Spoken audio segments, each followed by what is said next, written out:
ele chegar para usar. Isso é explicação simples, mas não é a única e nem talvez, eu acho que talvez seja a mais corriqueira. Às vezes fica congelado e você não entende por quê, porque é uma determinação da Secretaria de Finanças, do Orçamento, né? Secretaria da Fazenda atualmente. Então, porque é a Fazenda também que faz essa regulação. Aí é uma questão, foi até bom você perguntar isso, porque eu tinha esquecido de colocar esse detalhe, né? Que essa parte do valor congelado, ele tem uma relação forte com a Secretaria da Fazenda. A Secretaria da Fazenda que congela o valor, né? Às vezes, isso eu vivi muitas vezes quando eu estava lá na Secretaria de Cultura. Não é propriamente a Secretaria que congelou e não quer usar o dinheiro. A Secretaria até estaria disponível, seria melhor para ela utilizar o dinheiro, até para não ficar sofrendo pressão de uma coisa que está prevista ali, né? Mas a Fazenda não libera. Por que não libera? Né? Aí fica aí qual que é a razão de não estar congelado? É porque aí é política, né? Com certeza é isso, né? Fica a pergunta no ar, mas é isso, qual que é a razão? Então, você pode ter. Exato. Pode ter. Não, Boris, você precisa colocar, inclusive, para saber qual é a nossa atuação, inclusive, entendeu? Para não ficar tipo, gente, político. Sim. A gestão tem interesse, a gestão não tem interesse, entendeu? É isso. É isso. Então fica lá congelado, e às vezes assim, não é só relacionado à verba pública, não. Às vezes é até emenda parlamentar mesmo. Você tem uma emenda parlamentar, inclusive, destinada a determinadas coisas, não se pega também. Não se pega, porque o interesse político não está para aquilo, é isso aí, entendeu? Simples. Simples assim. Não, porque a gente tem que ser direto. Senão a gente fica político, É importante mesmo que você está colocando, né? Que o porquê que eu estou colocando é retórico, mas o fator é esse, não quer. Tem razão política, não quer dançar. E a gente não pode ser, é bom fazer isso, porque assim, a gente não pode ficar ingênuos, na atual gestão, no atual momento político que a gente está. Eu não estou falando disso, gente, porque eu já ultrapassei essa discussão de direita e esquerda. Vamos aumentar o nosso discurso. Né? Já ultrapassei. Não é sobre isso, direita e esquerda. É sobre quais são os interesses. E assim, a gente está numa gestão agora onde o interesse maior é a terceirização. Então, tem esse motivo também, sabe? Inclusive ficar. Não tem. Então a gente vai ter que colocar uma OS, uma OSC aqui, porque não tem. Só que qual é o interesse naquele momento? É não ter uma responsabilidade administrativa, é tirar a autonomia da sociedade civil dentro da política pública, de fato, nesse lugar. Então a gente precisa abrir os nossos, sabe, entender de fato com quem que a gente está negociando, se estamos negociando, o que é negociável e o que não é. O que é negociável e o que não é. Porque senão a gente fica nesse lugar, patinando, e não resolve, sabe? E cansa mesmo, porque precisa ter mobilização. A mobilização não vem. A gente está lá. Há quanto tempo que a gente está fazendo essa mobilização para tentar barrar a questão da terceirização das casas de cultura? Tem uma que a gente não aguenta mais. Porque a gente chama, vem 20 pessoas da última vez. Como que a gente vai barrar uma terceirização de 19 casas de cultura com 20 pessoas? Não barra. Não vem. E ao mesmo tempo também a gente entender que por mais que a gente também faça essa mobilização, com quem também que a gente vai ter apoios, porque são perversos também, são covardes, porque a gente está aqui fazendo mobilização, mas também estão agindo por baixo dos panos. Então, quando a gente está fazendo mobilização para não terceirizar as casas de cultura, terceirizadas as bibliotecas. Aos nossos olhos, assim, entendeu? Sabe, desviam o nosso olhar. Então, a gente precisa entender a máquina pública que a gente está, quais são os interesses políticos e qual é a nossa atuação em relação a isso. Sabe? E encontrar, inclusive, brechas ou estratégias que talvez não esteja na mobilização, mas também que esteja em outros lugares, sabe? Ou outros espaços. O que é? Eu vou ter que ficar indo nos lugares, então, e falar lá na escola, criar essas possibilidades. Exatamente, por isso que eu acho muito importante a presença do Boris aqui, né? Porque você tem um problema na ponta que não há mobilização. E as pessoas não entendem como funciona. Então eu acho que o objetivo do G de trazer o Boris para falar sobre como funciona é isso. Tem as etapas burocráticas, mas com quem que você? Aonde? Contar, onde a gente vai, como a gente faz, o que eu colaboro, por exemplo, de conseguir o que a gente quer, mas porque é isso também, às vezes a gente, por não entender, a gente acaba colaborando, inclusive, com o pensamento da máquina. Aí azedou, você tá de frango. Total. Eu acho que até para complementar isso que a Joyce falou, acho que vocês podem ter uma coisa de orientação geral em tudo que vocês veem de diálogo diplomático na pública. Toda vez que jogam uma culpa na impossibilidade jurídica, é um problema político que eles não querem assumir.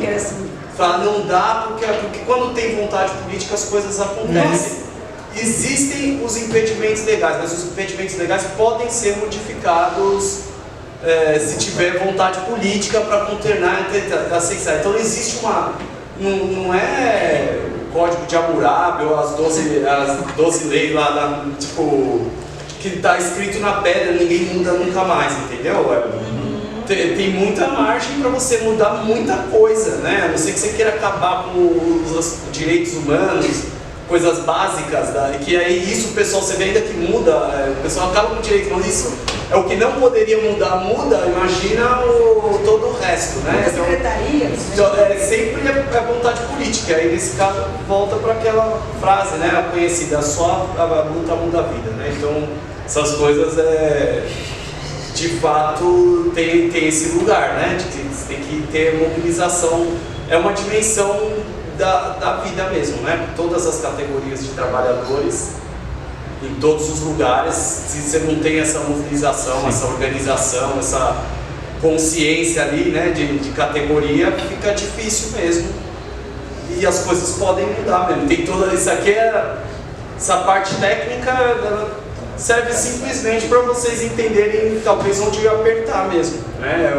Para onde que vocês vão, para cima de quem que vocês vão para as coisas mudarem, né? Para cima de quem que vocês têm, com quem que vocês têm que falar para fazer o que cada pecinha se movimentar, né? Não é... Mas aí é claro, né? Vocês vai ouvir ao longo da vida, meu jurídico não deixa, não tem dinheiro, financeiro, já está voltado, o financeiro, o sistema não permite, tesouro. Está congelado. Isso tudo só tem uma linha, é vontade política que não quer ser admitida, falta de vontade política, né? A pessoa não quer falar, eu não vou fazer porque eu não quero, não acho que tem que fazer.